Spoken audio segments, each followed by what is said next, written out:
Video games are an art form. Art is most commonly defined as the expression or application of human creative skill and imagination, typically in a visual form such as painting or sculpture, producing works to be appreciated primarily for their beauty or emotional power.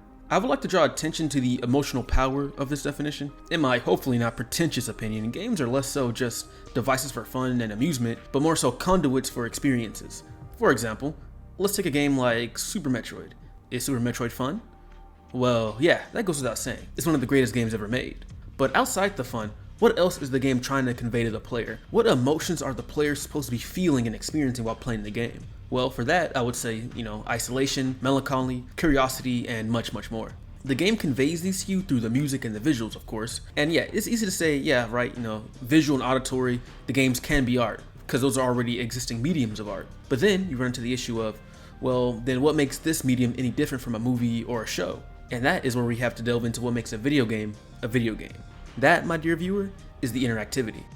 The single biggest facet that differentiates games from other mediums is the interactivity, right? When you're watching a horror movie, you are beholden entirely to what the characters on the screen are doing. You don't get a say in how a character can progress or any of their decisions. Games, however, are different. Of course, you still have to work within the confines of whatever the developers intended, but in a game like Resident Evil, you can take it at your own pace. You choose where to go and when to go. You overcome the horrors and not anyone else.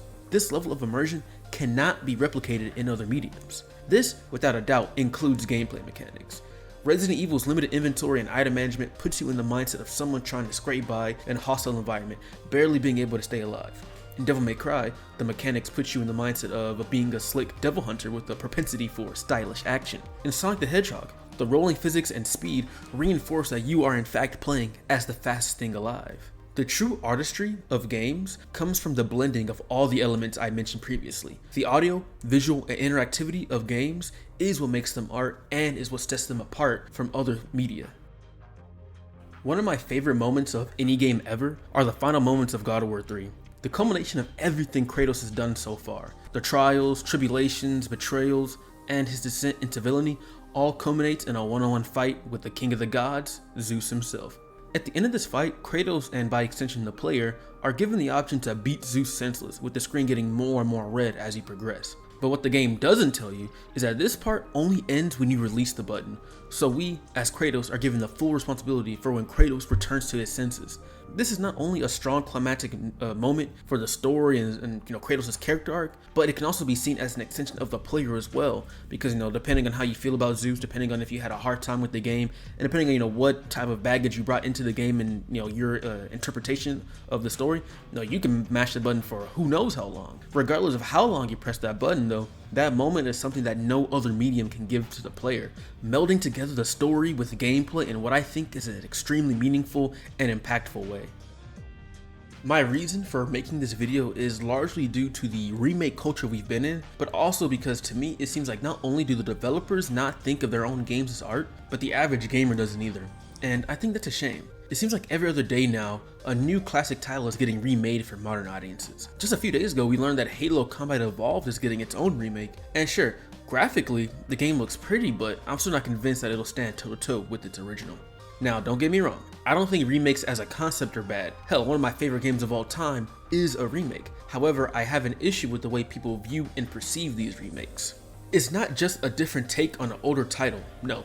Most of the time, these are seen as objective improvements in every way and that they supersede the original. I don't think there's been any remake that has ever completely nullified the existence of the original, and that is due in large part because of what I've been saying this whole video. Video games are an art form.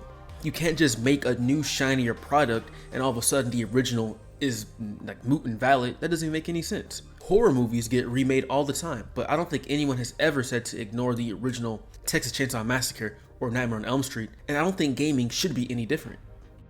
Let's take a popular example with Resident Evil 2. The 2019 remake is a great game, surely. However, it can't and shouldn't be a replacement for the original game. These two offer very unique experiences, and while I do prefer the original game, I think both games should be enjoyed in tandem. However, with how old the original is and how up until very recently it was inaccessible to gamers at large, a large portion of people who played the remake will never give the original masterpiece a chance. This isn't entirely gamers' fault. I mean, if we take this quote from GOG, then it seems that Capcom thinks the remakes are just inherently better experiences than their PS1 counterparts. Which, as I have said before, just isn't true.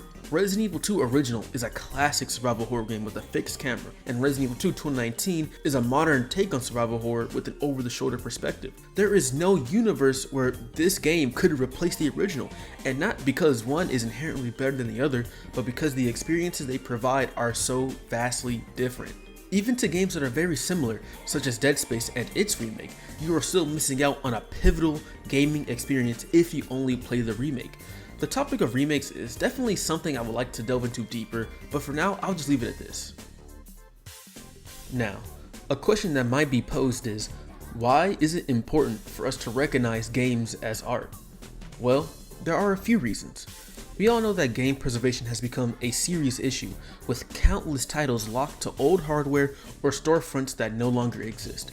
There are thousands of games that are becoming increasingly inaccessible, not because players don't want them, but because there's simply no official way to experience them without resorting to expensive secondhand markets or emulation. If the broader gaming community and especially publishers began treating games as art, there would be a stronger push to preserve them, to make them available for future generations. We're seeing glimpses of that with services like GOG's Good Old Games catalog, but even that effort depends entirely on publishers' willingness to re-release older titles. As I've said before, publishers often treat games as disposable products, something to be replaced, remade, or upgraded, but that couldn't be further from the truth. A remake doesn't make the original obsolete, and a sequel doesn't invalidate what came before. Every game offers a unique creative expression, its own artistic fingerprint, and if games are truly art, then every gamer deserves the chance to experience them. The current gaming industry is capitalizing on games as mindless entertainment. Games are becoming more and more homogenous, and even older titles aren't safe, because a lot of remakes really sand down what made the original game so great in the first place. The artistry that this industry had has been diminished substantially, and now only really a few titles captures what made games so incredible. Long story short, video games are an art form for a multitude of reasons, and I really wish more people would view them as such. This is a unique medium, and I think there's still so much potential to be had with it. However, with the way the industry is, and not to sound like that guy, but with how a lot of these newer gamers are, it's sad to say, but I think for the foreseeable future, games will continue to evolve into more corporate slop. But with that being said, that's all I have for now. Let me know your thoughts in the comment section below, and if you like this video, don't forget to like, comment, and subscribe. With that being said, A-Rock out.